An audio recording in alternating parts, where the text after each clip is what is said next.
Hello everyone and welcome back to the channel. In today's video, it's kind of sad. I've also been very confused this morning. So for the sad stuff, about a week ago now actually, I sold the Acty. It was a tough thing to part with the van because it's really cool and just has so much personality, but at the end of the day, I really want to focus on motorsports, and with my finite resources, it really makes the most sense to do that. I do got to give a shout out to my girlfriend though, because she was the one who dealt with all my indecisiveness, because like every day I'd go to her and I'd give her a little rant about this is why I should keep the van. Oh, this is why I should sell it. And oh yeah, I know that probably had to be pretty annoying to deal with, so huge shout out to her. But anyways, I made the decision to sell it, ended up selling it, and I guess, I mean, it's sad, but I mean, on to the next adventure. And the other sad thing is the Skyline might actually get sold today. Jesus has had some pretty good interest in the car, a lot of tire kickers. Today, the person seems very promising, so we're gonna clean up the garage a little bit and probably pull the Skyline out. We will get to that once Jesus gets here. As for what was confusing me, well, it was the WRX, of course. It's been a huge pain in my side this morning. And just for some context, I was trying to get the car up and running pretty well because the previous owner was gonna come look at her one last time because, you know, he had this car for, I think, since 2013, 2014, so 7-8 years, and there's a lot of sentimental value. So I was hoping that I could have it running well enough that he could drive it, enjoy it. And as for the confusion, since me and Jesus were just trying to get the car running, we went ahead and did the timing belt off camera, and I'm super glad we did it because it was actually rubbing on the timing cover. When I went and checked it out a couple weeks ago, I took a quick glance and I just assumed it was fine, but it was not fine, and I'm like super glad that we double checked everything, or changed it, correction. Once Jesus and I changed the timing belt, double checked that all the timing marks were lined up, we did start the car when it was like half disassembled for like 30 seconds just to make sure that it ran well. It ran pretty well. It seemed like we had everything lined up. This morning I showed up to the garage because I was going to bleed out the coolant. I turned the car on, it's running like garbage, and I was like, what the heck? So the first thing I did was I took off the timing cover just to double check the marks. Everything checked out. I decided to pull out my scanner, and when I checked the engine codes, it said that the car had issues with the idle air control valve, and that just confused me even more because at idle it ran like poop, and then the mid-range it ran perfectly fine, and then at about 5,000 RPM it would start to misfire and stall out. I was like, well, let's just try the IAC valve. I'm like, I don't think that's gonna fix it, but whatever. Next thing you know, it's running fine at idle, so I was like, I'm gonna take this around the block again. I took it around the block again. At high RPM it started stuttering and misfiring. I limped the car back home.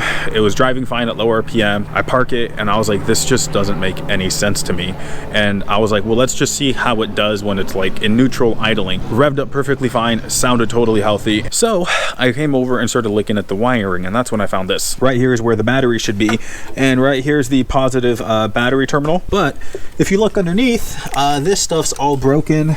Here's more broken and corroded wiring. What it seems like to me is that it's just a wiring issue, and the reason why we never encountered it before is because, well, we've never really driven the car before, because previous to this, we let it idle one time for a little bit, and then the other time on camera where we literally drove it half a block and brought it back. My guess with the car is that the wiring was just being rattled around. I'm gonna have to go through all the other stuff just because I'd rather be safe than sorry. Luckily for me though, Subaru actually does have a little, I don't know if battery charge harness or if that's the right word for it, but they have a little harness, so that replaces all the battery terminals and associated stuff with it. It is unfortunate though that Nathan probably won't get to drive it if he shows up today. Our schedules are kind of tight, so he may or may not show up, but if he does, at least he'll get to see it like clean and whatnot. How do you feel about selling the Skyline? Ooh. Sad, good.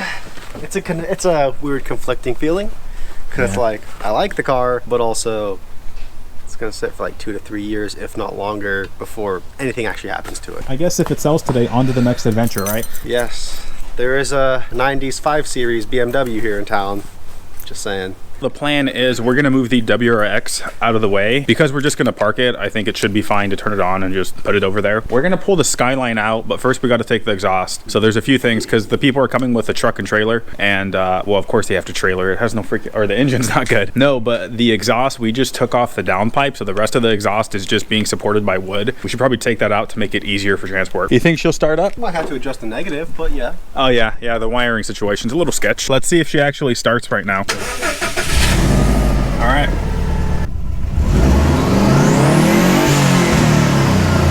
Dude, she runs good. It sounds really healthy.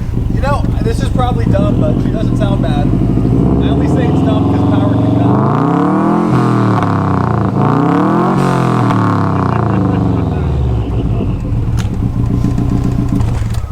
Honestly, it sounds great. Sounds like every other Subaru, but I do like the sounds of Subarus. I think I just hate the, oh gosh, I'm a Subaru owner now, but I think I just hate the guys that say that, oh, I have a Subaru, so I have the fastest car in the world. Time to disconnect these. Yep. Oh, that is so sketchy. Yeah. Oh, Lord. You know what's nice, though? Huh? The Skyline's life will live on. This battery we stole from the Skyline. I think that'll live on too, because if my theory's right, pretty sure she's gonna be a parts car. 90% of what's there is like completely salvageable and all expensive stuff to get. Like the front quarter panels, the hood, the trunk, the rear bumper, the front bumper, any interior piece, the black sun visor thing for the rear window. You told them about that? No. Don't say anything, keep it. Okay. This is just me personally. Every time I get rid of a car, I like to keep a part of it just for the memories. But a lot of the stuff here really is salvageable. And I from my understanding, or my thinking is, because this will be his second R33, because the one he has right now is an automatic, so I think it's parts car / like take everything and swap stuff. The plan right now is we're gonna clean up some of the tools, and then there's a bunch of junk right there. I'm kind of a hoarder, and I like to keep any and all scrap metal, and we're gonna load that up into the truck and move the truck out of the way, then pull the Skyline out.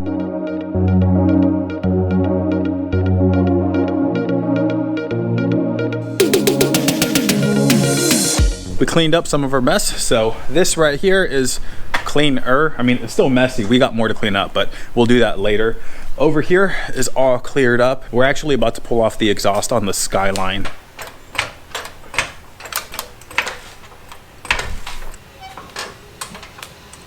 All right.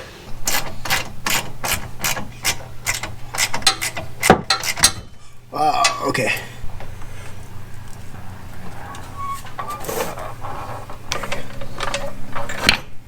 All right, let's pull her out.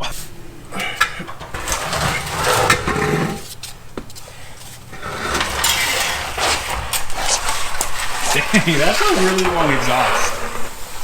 Huge. I do believe that may be a stock exhaust, which would help explain why the car was so quiet. I think the fact that we're even pulling the exhaust off though tells us that, or signifies that we actually think these people are serious buyers, not the usual like tire kickers. That just tends to happen a lot on Facebook Marketplace and Craigslist, unfortunately. Do you guys see that? That's literally coolant coming out. There's more.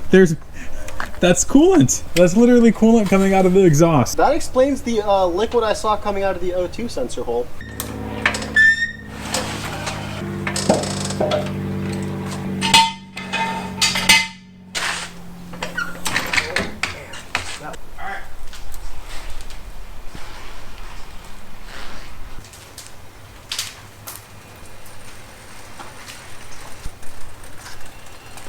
We're good.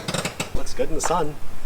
I mean, she's very dusty and everything like that, but she does look good in the sun. This is her first time seeing the sun in 6+ months. This could be the last time we have her. That's true. It'll be maybe the last time, but it won't be the last Skyline. Right now is not the right time. That's true. We'll get one last walk around to the Skyline. Oof. She has a really clean body besides that hit in the back. Overall, pretty straight.